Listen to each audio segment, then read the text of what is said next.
새해 첫 주일에 우리에게 주시는 하나님 말씀은 마태복음 16장 17절 말씀입니다. 신약성경 27면 마태복음 16장 17절 말씀입니다. 이 계시의 말씀을 제가 받들어 읽어드릴 때 살아계신 우리 주님의 음성을 들으실 수 있기를 바랍니다. 예수께서 대답하여 이르시되 바요나 시몬아 네가 복이 있도다. 이를 내게 알게 한 이는 혈육이 아니요 하늘에 계신 내 아버지시니라. 아멘. 오늘 새해 첫 주일입니다. 이미 송구영신 예배와 또 어제 새벽 기도회 때 만나뵌 분들도 여러분 계시지만 새해를 맞이해서 오늘 이 자리에 처음 나와 계신 분들도 계시기 때문에 오늘 새해 인사 나누고 말씀 나누기를 원합니다. 우리 옆에 계신 분들 뵙고 새해 행복하세요. 새해 행복하세요. 이렇게 인사하고 말씀 보겠습니다. 인사 나눠주시죠. 새해 행복하시기 바랍니다. 새해 행복하시기 바랍니다. 행복하세요. 모두 정말 새해 복 받는 복된 새해 되기를 간절히 축원합니다. 복 싫어하시지 않죠? 우리 다 복 좋아합니다. 그리고 축복해서 나쁠 것도 없습니다. 우리 모두가 다 복된 인생 살기 바랍니다.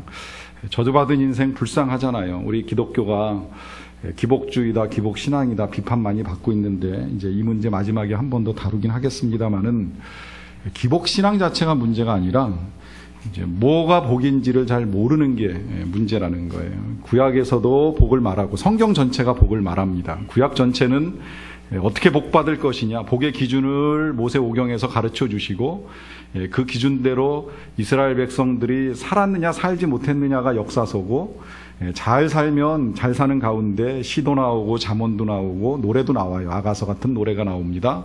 잘못 살면 선지자들이 와서 그렇게 살면 안 된다 예언하면서 이제 어떻게 복 받고 살 것이냐 가르쳐주는 내용이 구약 전체입니다. 그리고 신약도 이 복 이제 개념을 좀 더 우리에게 정확하게 알려주시는데, 신약을 딱 열면 뭐가 있는지 여러분 아시죠? 제가 중학교를 들어가서 미션 스쿨을 다니게 됐는데, 이제 그게 제가 교회를 다니고 예수 믿고 또 목사가 된 이제 계기가 된 것이라고 생각을 하는데, 처음에 학교 들어가니까 진짜 이 손바닥 반만한 이제 파란색 커버의 성경책을 하나씩 다 나눠주더라고요. 신약전서와 시편이라고 하는 이제 책을 받았어요. 그래서 이제 그걸 가지고 뭐 학교에서 일주일에 한 번 예배드리고 또 그 다음에 이제 교회를 나가면서 그걸 가지고 이제 처음 신앙생활을 시작을 했습니다. 처음에 딱 여니까 마태복음 그러면서 사람 이름이 쫙 써 있어요. 중학교 1학년 때는 그게 뭔지도 모르고 그냥 뭐 마태복음 그 다음 뭔가 봤더니 뭐 마가복음 있는데 그렇게 생각했습니다. 그냥 장난삼아 마태복음, 명태복음, 누가복음, 내가복음 막 이러면서 진짜 뭘 복과 복기는 이제 이런 식으로 그냥 성경을 봤던 기억을 가지고 있어요. 근데 그러다 보니까 잘 몰랐었는데 나중에 보니까 성경 첫머리에 있는 이 복음이라고 하는 게 굉장히 중요한 거더라고요. 이 복음이라고 하는 게 글자 그대로 복복자에다가 소리 음자입니다. 복된 소리, 복된 소식, 영어로 굿뉴스. 그래서 우리에게 꼭 필요하고 복이 되는 소식을 한 사람도 아니고 여러 사람이 전한 것을 책에 잘 담아서 어느 거 하나도 버릴 수가 없으니까 네 권을 그대로 다 성경 속에다가 실어 놓은 거예요. 그래서 구약 다 읽을 수 없어도 신약만 읽어야 되고, 신약을 다 읽을 수 없으면 이 복음서만이라도 읽으라고 그걸 성경책 첫머리에다가 끼워 넣어 놓은 겁니다. 개인적으로는 목회에 있어서 균형과 조화를 굉장히 중요하게 생각합니다. 그렇게 배웠어요. 그래서 설교를 할 때도 균형과 조화를 생각을 합니다. 제가 교회에서 이 주일뿐만이 아니라 이제 수요일도 또 금요일도 그리고 새벽에도 설교를 하는데, 우리 성도님들이 신구약을 좀 균형적으로 볼 수 있었으면 좋겠다라고 생각을 하고, 그동안에는 이제 새벽에는 주로 구약을 보며 왔고, 이제 또 수요일하고 금요일에는 신약 중심으로, 그리고 이제 주일은 구약과 신약을 이제 넘나들면서 계속 말씀을 전했어요. 그런데 작년 가을부터 조금 이제 고민에 빠지기 시작을 했어요. 새벽에 읽던 구약 성경을 다 읽고 이제 신약이 시작됐어요. 그래서 복음서를 쭉 읽어 나가고 있고, 그 다음에 금요일 날 전하는 그 누가복음이 아직 다 끝나지가 않았습니다. 그리고 이제 이 새해 시작하면서 제가 다음 주 수요일부터는 이 마태복음에 있는 산상수훈과 이제 요한계시록을 이어서 이제 강해를 하려고 준비를 하고 있는데, 그러다 보니까 이거 너무 신약에 치우치고 있는 거 아닌가라고 하는 그냥 개인적인 고민이 조금 있었어요. 그러던 중에 지난주에 이제 책을 읽으면서 어느 어르신 목사님이 쓴 글을 읽게 되었는데, 성경이 다 중요하지만 그래도 구약보다는 신약이 중요하다. 왜냐하면 구약은 신약에서 재해석됐고 또 구약은 신약을 위해서 준비된 약속이기 때문에 신약이 중요하다. 또 신약도 다 중요하지만 그 가운데서도 예수님을 중심으로 해서 기록된 복음서가 가장 중요하기 때문에 복음서 중심으로 설교하는 건 필요하다, 이런 말씀하신 걸 읽었습니다. 그만큼 이 복음서가 중요하다는 거예요. 중요하다라고 하는 것은 말 그대로 복된 소식이기 때문입니다. 복된 소식. 우리 모두가 다 들어야 될 가장 중요하고도 복된 소식이기 때문에 이걸 이제 저와 여러분들이 다시 들어야 된다라고 하는 이 생각을 가지고 이 한 달 동안에 우리가 다시 복음으로 말씀을 나누게 됩니다. 복음을 알고 계신 분도 이 자리에 계시리라고 생각을 해요. 알고 계시면 어쩌면 식상한 주제일지도 모르겠어요. 그런데 감히 그렇게 또 생각할 수 없는 이유가 있습니다. 우리가 때때로 음식은 아무리 맛있는 음식도 계속해서 먹으면 식상합니다. 우리나라 지금 요식업 하시는 분들이 사업하기 굉장히 힘들다는 이야기를 많이 하겠는데, 그 이유 중에 하나가 뭐냐면 아무리 잘 되는 식당도 3년 이상 하면 손님들이 질려서 더 이상은 안 온다는 거예요. 실제로 우리 요 근처에 정말 뭐 평균 1시간, 2시간, 뭐 휴일에는 3시간, 4시간도 줄 서는 식당이 있었는데, 근간에 알아보니까 이젠 줄 안 쓴다, 이런 이야기 듣는 거 보면 사람들이 아무리 맛있고 좋은 식당이라도 식상한 거예요. 그건 이제 우리 몸이 반응하는 겁니다. 우리 몸이 기억을 해요. 우리 몸이라고 하는 게 놀라워서 음식을 딱 먹고 맛있으면 그걸 기억해놨다가 어느 순간 자기도 모르게 또 먹고 싶다고 생각하고 거길 가보는 일이 있습니다. 맛없으면 뭐 2번 다시 찾는 일은 없고요. 근데 만약에 아무리 맛있는 음식이라고 하더라도 계속해서 먹으면 질려요. 못 먹어요. 힘들어요. 그런데 하나님의 말씀은 절대 그럴 수가 없습니다. 하나님의 말씀은 듣고 떠들어도, 정말 우리가 어렸을 때부터 듣고 나이 들어 들었던 말씀이라고 할지라도 식상할 수 없는 건 우리의 영혼이 그것이 필요하고 하나님이 주시는 또 다른 은혜들이 있기 때문입니다. 특히 이 복음의 은혜는 우리 모두에게 너무나도 절박하고 필요한 것이기 때문에 하나님이 우리에게 다시 듣기를 원하시고 그것을 듣는 것이 우리에게 아주 유익한 일이 되기 때문입니다. 자, 이 복음을 이제 복음이라고 표현을 했는데, 말 그대로 왜 복된 소식이라고 하는지, 또 복음을 알고 있는지라고 하는 질문을 해보는 겁니다. 뭔가 잘못 알고 있었다는 생각이 들었어요. 알고 있지만 정확하게 알지 못할 수도 있습니다. 정확하게 알지 못하면 그것이 얼마나 중요하고 귀한지를 모릅니다. 우리 예수님께서도 하신 말씀입니다마는 개에게 진주를 주지 말라 그랬어요. 진주는 귀한 겁니다. 뭐 다이아몬드라고 생각을 하셔도 좋아요. 다이아몬드가 귀하다는 사실을 웬만한 사람들은 다 알고 있습니다. 그런데 이걸 개에게 주면 개는 냄새 한번 맡아보고는 그냥 지나가 버립니다. 개에게 있어서 중요한 건 다이아몬드가 아니라 뼈다귀 하나가 차라리 훨씬 더 귀한 거죠. 이 다이아몬드가 귀하다는 사실을 모르기 때문에 그런 반응이 나오는 겁니다. 정확하게 알고 있으면 절대 보일 수 없는 그런 반응이라고 하는 것이지요. 마찬가지로 이 복음이라고 하는 것도 알려면 우리가 정확하게 알아야 됩니다. 그래서 제가 조금 시간이 걸리더라도 몇 주간에 걸쳐서 정말 우리가 알아야 되는 복음, 다시 들어야 되는 복음이 무엇인지를 여러분들과 함께 나누려고 하고 있습니다. 그 복음, 이제 우리가 보는 이 본문, 오늘 한 절을 보았습니다마는 이 본문이 시작되는 내용을 보면 예수님께서 한 지방에 가셨어요. 그 지방 이름을 우리가 지금 읽은 성경에서는 빌립보 가이사랴라고 표현을 하고 있습니다. 이게 옛날 개혁 성경과 지금 성경이, 개혁 개정 성경이 조금 달라졌어요. 옛날 성경에서는 가이사랴 빌립보라고 이제 표현을 했어요. 그런데 바뀌었어요. 왜 바뀌었는지 모르겠는데 제가 오래전에 그런 이야기를 들었던 기억은 있어요. 예수님께서 가이사랴 빌립보에 가셨을 때에 있었던 일입니다. 그랬더니 저 뒤에 앉아서 졸고 계시던 한 어르신이 예수님이 게사로 빌립보에 가셨다고 예수님도 보신탕 좋아하시나 뭐 이러면서 이제 들었다는 얘기를 가진 기억은 있습니다만 뭐 그것 때문에 앞뒤가 바뀌었는지는 잘 모르겠는데 어쨌든 이 부분을 가지고 사람들이 말씀을 전할 때 요 지역에서 나는 요 대화를 굉장히 중요하게 지금 다룹니다. 왜냐하면 요 대화 속에 복음의 핵심들이 굉장히 많이 담겨져 있거든요. 그래서 그 사이에 이제 나눈 대화들을 눈여겨보는 것인데, 제일 먼저 예수님이 이렇게 질문해요. 사람들이 나를 누구라고 하느냐 하는 질문을 합니다. 그러자 제자들이 대답을 해요. 더러는 세례 요한, 더러는 엘리야, 또 어떤 사람은 예레미야, 어떤 사람들은 선지자 중에 하나라 하더이다 라고 하는 대답을 합니다. 이 사람들이 이렇게 생각하는 이유가 있어요. 세례 요한이 예수님보다 먼저 와서 세례를 주고 선포했습니다. 회개하라, 천국이 가까웠느니라. 그 세례 요한에게 우리 예수님께서 세례를 받으시고 나서 예수님도 곧바로 선포하신 것이 똑같은 말씀이에요.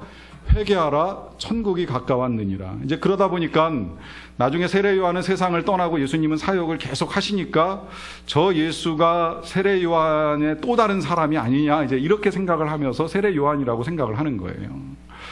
또 엘리야는 구약시대에 능력을 많이 행한 선지자입니다. 아시겠지만 뭐 하늘에서 불을 내리기도 하고 죽었던 아들을 살려내기도 하고 또 가난한 여인의 집에 들어가서 통의 가루와 병에 기름이 마르지 아니하는 그런 기적을 행하였던 선지자예요.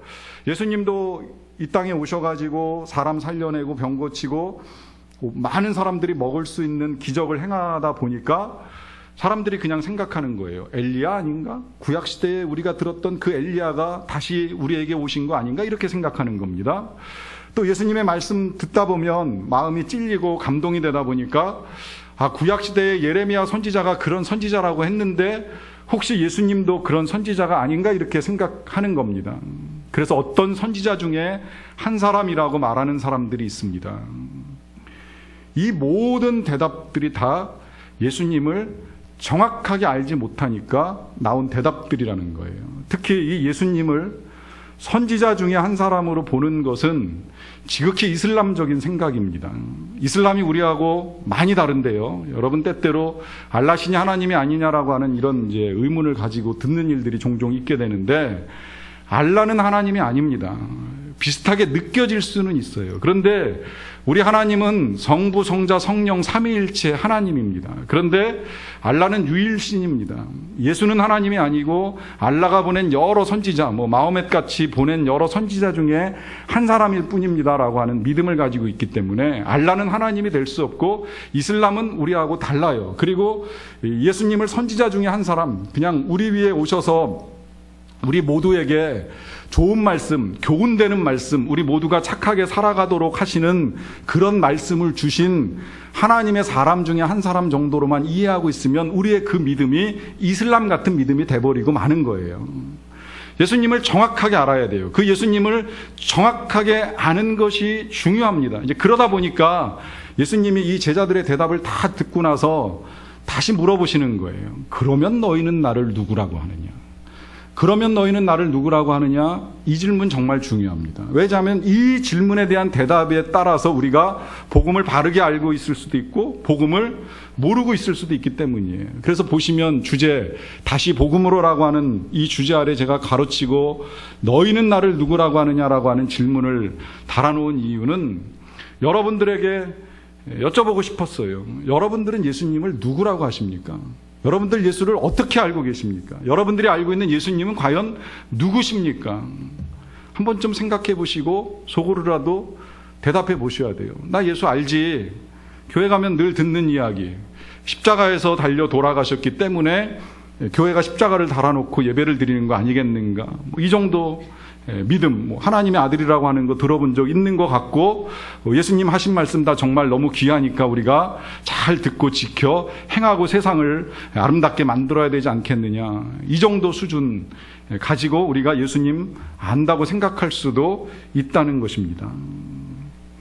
그런데 이 질문이 참 중요하다라고 제가 말씀드리는 이유는 이 질문에 대한 우리가 가지고 있는 답이 바로 우리의 믿음을 결정합니다. 우리의 신앙을 결정하고요. 더 나아가서는 이 신앙이 우리의 인생을 결정짓는 거예요. 여기서 인생이라고 하는 건 먼 미래뿐만이 아니라 현재도 결정하는 것이고, 현재로부터 시작해서 앞으로의 미래와 더 나아가서는 영원한 삶까지 이 고백에 따라서 결정되는 것입니다. 그래서 우리가 예수님을 잘 알아야 돼요. 이 질문 하나에 이제 예수님께 베드로가 대답을 잘 합니다. 그 대답을 잘 하고 나니까 그 대답 들으신 예수님께서 말씀하시는 거예요. 네가 복이 있도다. 이게 이제 오늘 말씀 제목인데요. 예수님께서 말씀하신 이 칭찬도 참 중요합니다. 네가 복이 있도다. 한 가지 더 생각해 보고 싶은 건 뭐냐면, 우리가 생각하는 복, 우리는 과연 누구를 복되다고 하는가, 어떤 사람이 복된 사람인가라고 하는 걸 생각을 해봅니다. 우리나라가 작년에 여러 가지 논란 가운데 한 가지가 수저 논란이 있었습니다. 금수저냐, 은수저냐, 동수저냐, 심지어 흙수저까지 이야기한 걸 다 들어보셨으리라고 생각을 합니다. 태어나면서 어떤 부모 만나서 태어났느냐에 따라 금수저냐, 흙수저냐, 이제 이런 자조 섞인 이야기들을 주고받게 됐잖아요. 그래서 그 수저 표현 가운데는 정말 돈 많은 재벌 부모 만나서 태어나면 금수저 같은 인생, 그런데 정말 가난한 집에서 부모 잘못 만나 태어난 것처럼 보이는 그런 인생은 흙수저 같다, 이제 이런 표현들 사용을 했어요. 이런 관점에서 보면 금수저 복되고 흙수저 별로 복이 없는 것처럼 느껴지는 이제 그런 사회 풍조입니다. 바꿔서도 생각을 해봅니다. 또 부모 입장에서는 누가 복되다라고 질문하면 아무래도 기왕이면 자녀가 열심히 공부 잘해가지고서 명문대학에 딱 들어갔을 때에 우리 흔히 주고받으면서 그런 표현 사용하잖아요. 아, 참 복이 많어. 그 자녀가 대학 공부 잘 마치고 또 정말 세계 굴지의 회사에 들어갔다 그러면 굉장히 복돼, 이런 표현 사용할 수도 있습니다. 여러분, 그런 상황들을 놓고서 우리 주님은 뭐라고 말씀하실까라고 하는 걸 생각해 보자라고 하는 거예요. 우리는 교회를 다니고 있고요. 이 자리에 와서 지금 예배를 드리고 있습니다. 이 예배를 드리는 우리들에게 있어서는 적어도 세상에서 주고받는 복된 삶이 무엇이냐 보다 더 중요한 건, 우리 예수님께서 그런 인생들을 놓고 보실 때에 뭐라고 말씀하시느냐라고 하는 것이 가장 중요합니다. 아무리 사람들로부터 복되다라고 하는 소리를 들어도 우리 예수님 보시기에 그렇게 보이지 아니하면 아무 의미 없는 거예요. 한낱 스쳐 지나가면서 듣기 좋은 소리에 불과합니다. 저 개인적으로는 동료 목사들로부터 복 많은 목사라고 하는 이야기 많이 들어봤고, 사람들로부터도 그렇게 들어봤어요. 김창준 목사님 참 복이 많다. 개인적으로 부정하지도 않았습니다. 제가 이 신학교를 졸업하고 나서 걸어온 사역의 길이나 또 사역 가운데 만난 귀한 성도님들이나 성도님들과 함께 교회를 세운 일이나 또 교회가 세워지고 난 이후에 지난 5년 반을 돌아보면, 겉으로 드러나는 것만 놓고 보면 되게 복되게 살아왔다라고 하는 사실 감사하고 고백을 하기는 합니다. 그런데 멈춰서 다시 생각을 해봤어요. 주님은 나에게 뭐라고 말씀하실까? 우리 주님은 김창준 목사에게 뭐라고 말씀하실까? 네가 복이 있도다라고 하는 말씀을 내가 들을 수 있는 것인가라고 하는 생각을 해보는 겁니다. 왜냐하면 이게 가장 중요하기 때문입니다. 우리의 삶에 있어서 많은 사람들이 복되다라고 칭찬하는 그것이 중요한 것이 아니라 우리 주님이 보실 때에 복된 인생을 살아야 하기 때문입니다. 그런데 베드로가 이 칭찬을 들었잖아요. 네가 복이 있도다. 근데 이 칭찬을 들을 때에 베드로를 이렇게 보게 되면 베드로가 어떤 특별한 일을 해서 그런 말씀을 듣는 것이 아니라는 거예요. 우리 예수님의 질문에 대답을 잘 해서 이런 칭찬을 듣습니다. 사람들은 나를 누구라고 하느냐, 그리고 너희는 나를 누구라고 하느냐라고 하는 이 질문에 베드로가 대답합니다. 주는 그리스도시요 살아계신 하나님의 아들입니다. 이 고백이 너무나도 중요하니까 제가 이제 다음 주와 그 다음 주에 더 말씀을 드리겠습니다마는, 이 대답을 잘 하고 나니까 예수님이 하시는 말씀이에요. 네가 복이 있도다. 이 예수님이 말씀하시는 시점을 놓고서도 한번 생각을 해볼 필요가 있습니다. 이 베드로가 예수님 처음 만날 때요, 밤새 헛금을질 하다가 아무것도 건지지 못했어요. 그리고 예수님 만나서 예수님이 깊은 데 가서 금을 던지라고 명령하죠. 순종해서 깊은 데 금을 한번 또 던졌어요. 그랬더니 이번에 굉장히 많은 물고기를 잡아가지고 자기 배에는 다 채울 수도 없어가지고 친구 배를 빨리 오라고 해서 그 배에 나누어서 배에 가득하게 물고기를 실어가지고 오게 됩니다. 그때 예수님이 이렇게 말씀하지 않으셨어요. 네가 복이 있도다. 만선의 복을 받은 이 베드로에게 네가 복되다고 말씀하지 않으셨습니다. 이 베드로가 예수님이 따라오라고 하니까 금을 버려두고 배 버려두고 심지어 부모님까지 버려두고 예수님 따라 나섭니다. 그때도 주님이 네가 복되도다라고 칭찬하지 않으셨습니다. 이 베드로가 그렇게 예수님 따라가다가 예수님 명령 따라가지고 전도하러 갑니다. 전도하러 갈 때 주님이 능력 주셔가지고 직접 귀신도 쫓아보고 병도 고쳐보고 그러고 예수님 전하고 돌아왔는데 그때에 예수님께서 네가 복이 있도다 말씀하지 않으셨어요. 오직 한 가지, 딱 한 가지, 주는 그리스도시요 살아계신 하나님의 아들입니다라고 하는 이 한 가지의 고백을 했을 때에 주님이 말씀하신 거예요. 네가 복이 있도다. 그러니 이 고백이 얼마나 중요한 고백이에요. 그래서 제가 이 고백만을 놓고 이제 2주 동안 말씀드리는데 그냥 이건 꼭 부탁드리고 싶은 건 뭐 안 오셔도 할 수 없겠지만 꼭 와서 들으셨으면 좋겠어요. 복음 중에 복음이고 또 꼭 들어야 되는 복음이고 가장 중요한 것이기 때문에 듣기를 부탁하면서 이 고백이 중요하다라고 말씀드리는 또 하나의 이유가 본문에 있는데요. 본문 말씀 다시 한번 제가 읽어드리겠습니다. 예수께서 대답하여 이르시되 바요나 시몬아 네가 복이 있도다. 이를 내게 알게 하니는 혈육이 아니요 하늘에 계신 내 아버지시니라 그래요. 시몬 베드로가 복이 있다고 말씀하시는 이유는 그것을 알게 된 것이 혈육이 아니라 하늘에 계신 내 아버지라 하는 말씀을 하십니다. 여기서 이제 베드로가 알게 된 것이 주님이 그리스도요 살아계신 하나님의 아들이라고 하는 사실인데 이걸 알게 된 것은 혈육이 아니다. 여기서 혈육은 우리나라 말씀의 의미하고 비슷한데 일단 뭐 사람을 의미하는 거예요. 우리는 혈육 그러면 부모, 친척 이렇게 보통 생각하는데 유대인은 모든 사람들을 혈육이라고 때때로 표현할 때가 있습니다. 이제 그러다 보니까 사람이 가르쳐 준 것이 아니라 하나님이 알게 해주셨다 그래요. 여기서 보면 우리가 예수님을 바르게 아는 건 하나님이 알게 해주셔야 된다라고 하는 의미가 되는 겁니다. 고린도전서 12장 말씀에 보면 이런 말씀이 있어요. 성령으로 아니하고는 누구든지 예수를 주시라고 할 수 없느니라. 그러니까 성령이 곧 하나님이신데 이 하나님께서 알려주지 아니하시면 예수님이 주님이라고 하는 고백을 할 수 없다는 거예요. 그래서 때때로 보면 안타깝게도 교회를 오래 다녀도 우리 예수님이 주인인지 내가 주인인지 잘 알지 못하고 헷갈리면서 살아가시는 분들이 적지 않다는 거예요. 이 아무나 예수님을 주님이라고 고백 못한다는 거죠. 그 이유는 하나님, 우리 하나님, 성령 하나님이 우리에게 알려주셔야지만 알게 된다는 것입니다. 그래서 우리가 개인적으로 성경을 읽을 때나 예배를 드릴 때에 꼭 하셔야 되는 기도가 한 가지 있는데 그것이 뭐냐면 주의 성령님 내게 임하셔서 알게 해주세요. 성령님 내 눈을 열어서 보게 하시고 내 귀를 열어 듣게 하시고 하나님이 알도록 도와주세요라고 하는 기도를 여러분들이 들으셔야 될 필요가 있어요. 또 한편 아이들을 가르치는 선생님들이나 혹은 누구를 양육해야 될 위치에 있는 사람들이라고 한다면 양육받는 사람들을 위해서도 꼭 그렇게 기도를 하셔야만 됩니다. 내가 전하는 이 말씀을 듣는 아이들이나 그 누군가라도 반드시 성령께서 알도록 도와주세요. 내가 잘 전해서가 아니라 내가 지혜롭게 전해서가 아니라 하나님이 깨우쳐 주시고 하나님이 알도록 도와주시기를 원합니다. 반드시 그렇게 기도하고 전하셔야 된다라고 하는 거예요. 아니 그러면 아무리 들어도 알지를 못합니다. 그 대표적인 사람이 바로 가룟 유다예요.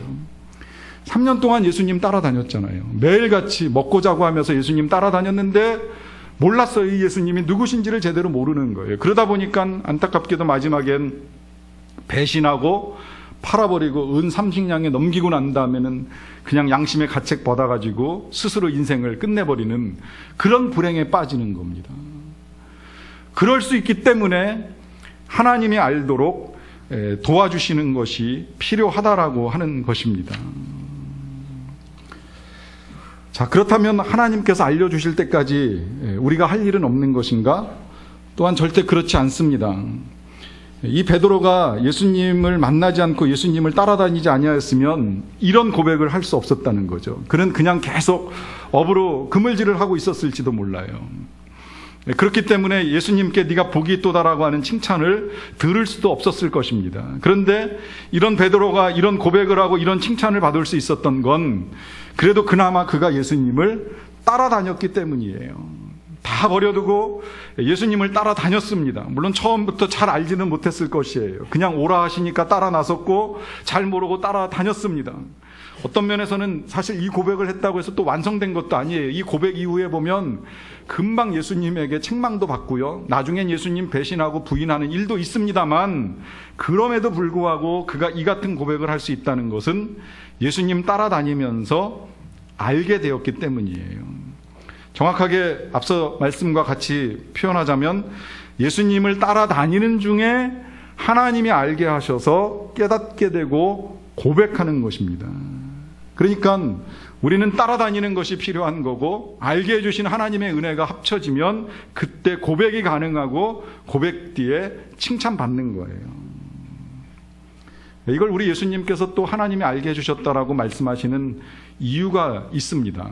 그래야 우리가 이게 내가 한 것이 아니라 하나님이 주신 은혜라고 하는 사실을 알고 자랑치도 못하고 교만해지지도 않기 때문이라고 하는 것입니다. 제가 지난 연말에 우리 교회 봉사팀 한 팀하고 같이 식사를 하는 일이 있었는데 식사하러 갔을 때에 한 분이 그런 고백을 하셨어요. 열심히 봉사한 것 같지도 않은데 밥을 먹게 돼서 좀 그렇다. 굉장히 겸손하고 좋은 고백이라고 생각을 합니다. 고백 자체는 아무 문제 없다고 제가 생각을 해요. 그런데 제가 그 자리에서 답을 드리진 못했지만 여기 교회를 다니시고 또 특히 봉사하시는 분들 계시고 뭐 예배를 드리시는 분들도 아셔야 되는 거니까 조금 더 설명을 드려야 될 것 같아요. 우리가 만약에 교회에 와서 어떤 직분을 맡아가지고 열심히 봉사하는 가운데 그 봉사를 잘 하고 나서 뭐 연말에 식사를 같이 하거나 혹은 뭐 선물을 받거나 하는 이런 일들을 한다라고 하면 그런 생각 자체가 조금 위험합니다. 왜 위험하다고 말씀드리냐면 그것이 자칫 잘못하면 내 공로로 받는 것이 되기 때문입니다. 내 수고로 받는 것, 내가 그럴 만한 조건과 자격을 갖추었기 때문에 받는다고 생각하는 것이 위험하다는 거예요. 우리가 예수 믿고 살아나가는 데 있어서 우리가 할 수 있는 모든 것들은 다 은혜입니다. 우리가 밥을 먹는 것도 은혜로 먹는 거지만 실은 봉사하는 것도 은혜로 봉사하는 거예요. 하나님이 은혜 안 주시면 절대 할 수 없는 거예요.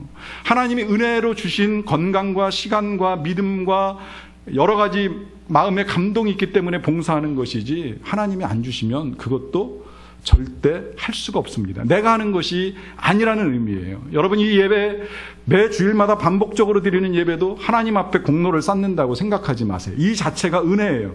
내가 교회로 부름을 받을 수 있고 나와서 예배할 수 있고 하나님을 찬송할 수 있고 기도할 수 있는 이 모든 것들이 은혜이지 허락하지 아니하시면 오고 싶어도 못 오는 사람들이 얼마나 많은지 몰라요.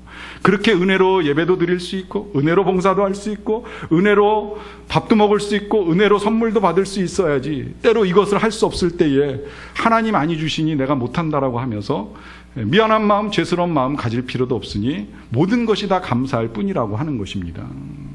마찬가지로 오늘 예수님께서 바요나 시몬아 네가 복이 있도다 이것을 내게 알게 하니는 혈육이 아니라 하늘에 계신 하나님이라고 말씀하시는 이유는 조금 안다고 교만에 빠지지 말고 하나님이 주신 은혜를 잊지 말라고 당부하시는 것입니다. 그런데 그 은혜를 알기까지 그 은혜로 우리가 이런 고백을 할 때까지는 우리가 계속해서 주님 앞에 나와서 듣고 잘 깨달아야 된다는 거예요. 거듭 말씀드리지만 10년, 20년 교회 열심히 다녔지만 정말 알아야 될 것 알지 못하고 깨달아야 될 것 깨닫지 못하면 전 이것만큼 세상에 불행한 인생도 없다라고 생각을 합니다. 자주 말씀드립니다만 남들보다 먼저 일어나서 교회 와서 예배드리고 다 쉬는 날 이 연휴에 남들 다 놀러 갈 때 교회 와서 이렇게 예배하고 봉사하는데 정작 예수님은 누구신지 모르고 많이 듣기는 들었는데 그 예수님에 대해서 알지 못하고서 살아간다라고 하면 이것이 진짜 불행한 인생이기 때문입니다. 이걸 불행한 인생이라고 제가 말씀드리는 이유는 우리 주님이 경고하셨어요. 이 5장부터 시작해서 7장까지 산상수훈 말씀 다 전하시고 끝자락에 그러시잖아요. 나는 너희를 도무지 알지 못하노라. 불법을 행하는 자들아, 나는 너희를 도무지 알지 못하노라. 이 말을 듣는 사람들이 있다는 겁니다. 근데 그 말을 듣는 사람들이 예수님을 몰랐던 사람들이 아니에요. 그 사람들이 그렇게 이야기해요. 내가 주의 이름으로 선지자 노릇했습니다. 주의 이름으로 귀신을 쫓아냈습니다. 주의 이름으로 능력을 행했습니다. 그러는데 그 사람들을 향해서 주님이 하시는 말씀, 나는 너희를 도무지 알지 못한다. 왜 그러신지 아세요? 그 사람들은 능력을 행하고 귀신을 쫓아내고 대단한 일을 했을지 모르지만 주님을 모르고 있었던 거예요. 주님을 제대로 모르고 있었던 거예요. 그러다 보니까 주님도 난 너희를 모르겠다라고 거절하시는 겁니다. 사실 정확하게 이야기하면 그 사람들이 예수님의 능력 가지고 일한 것 같지만 자신을 위한 봉사를 했던 것이기 때문에 예수님이 그렇게 말씀하시는 거예요. 자신이 원하는 일을 했지 주님이 원하시는 것을 모르고 있었던 겁니다. 우리 주님이 원하시는 것이 진짜 뭔지 아세요? 우리 주님이 원하시는 것이 우리 주님을 정확하게 아는 거예요. 그래서 또 물어보시는 거예요. 너희는 나를 누구라고 하느냐? 주님이 누구신지, 주님의 사랑이 무엇인지를 정확하게 아는 것이 필요합니다. 이걸 모르면 주님도 우리를 모른다고 하신다고 말씀하시는 것입니다. 그래서 예수님을 잘 알아야 되는데, 그래서 제가 이 자리에 서 있는 겁니다. 잘 알려주라고. 제가 부족하지만 저를 통해서라도 여러분들이 하나님을 잘 알도록 목회자를 세우고 다시 복음으로 돌아가라고 말씀하시고 그것을 전하도록 저를 세우시고 여러분들을 부르신 것입니다. 그래서 저는 정말 새해 시작하면서 기도하는 가운데 그런 소원을 가지고 기도했어요. 우리 모든 성도들이, 이 자리에 나와서 예배하는 모든 성도들이 정말 주님을 잘 알았으면 좋겠습니다. 주님을 잘 알도록 도와주시기를 원합니다. 제가 잘 전하고 듣는 사람들의 마음속에는 하나님이 알게 하셔서 깨닫게 하시는 그런 은혜가 임하기를 원합니다라고 하는 소원을 가지고 기도를 드렸습니다.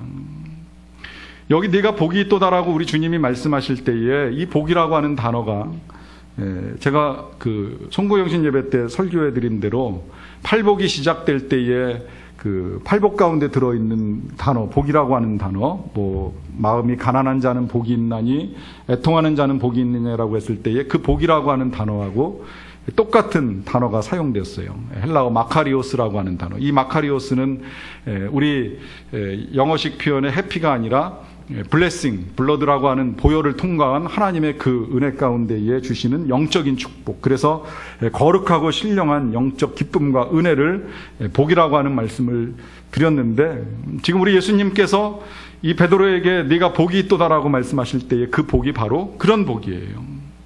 그 복이 저와 여러분들에게 있기를 원하는 것입니다. 앞서 말씀드렸듯이 우리 21세기 한국 교회가 여러 가지 위기라고 하는 이야기를 많이 듣습니다. 그 원인을 진단하는 가운데에 교회가 지나치게 기복신앙에 빠졌다, 혹은 기복주의적인 종교가 되었다라고 하는 비난을 듣습니다. 그러다 보니 그냥 하나님 잘 믿고 나만 잘 살면 된다고 생각하고 그렇게 가르쳤고, 그래서 그것만 배우고 그것만 놓고 기도하는 성도들 때문에 세상에서 소금맛 잃어버리고 빛을 발하지 못하고 살아간다라고 하는 이런 비난을 많이 듣고 있습니다. 전 여기까지 그 사실을 다 인정을 합니다. 그런데 오늘 이 시간에는 여러분들에게 이렇게 말씀드리고 싶어요. 이곳에서 예배를 드리는 모든 성도님들이 기복신앙에 빠졌으면 좋겠어요. 기복주의라고 해도 상관없습니다. 그런데 이 기복, 복을 구한다라고 하는 이 기복에 있어서 이 복은 자신들이 원하는 복은 아니었으면 좋겠습니다. 우리 주님께서 보시기에, 우리 예수님이 보시기에 정말 복되다라고 생각할 수 있는 그런 복, 우리 예수님이 보실 때에 네가 복이 있도다라고 말씀하시는 것을 들을 수 있는 그런 복을 구하시기를 바랍니다. 새해가 시작되면서 여러분들이 그런 일들에 좀 관심 가지시기를 바랍니다. 사람들로부터 복된 인생이야, 당신 참 복이 있어, 이런 이야기를 듣는 것에 관심 갖고 마음 쏟지 마시고, 우리 예수님, 살아계신 우리 예수님께서 네가 복이 있도다 이렇게 말씀하시는 것을 듣기 위하여서는 내 관심이 무엇이 되어야 되고 내가 어떻게 살아야 되고 예수님을 어떻게 알아야 될지에 대해서 더 많은 관심을 가지셨으면 좋겠습니다.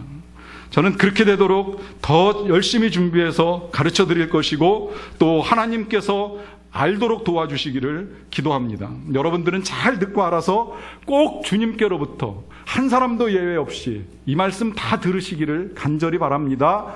네가 복이 있도다. 기도하시겠습니다.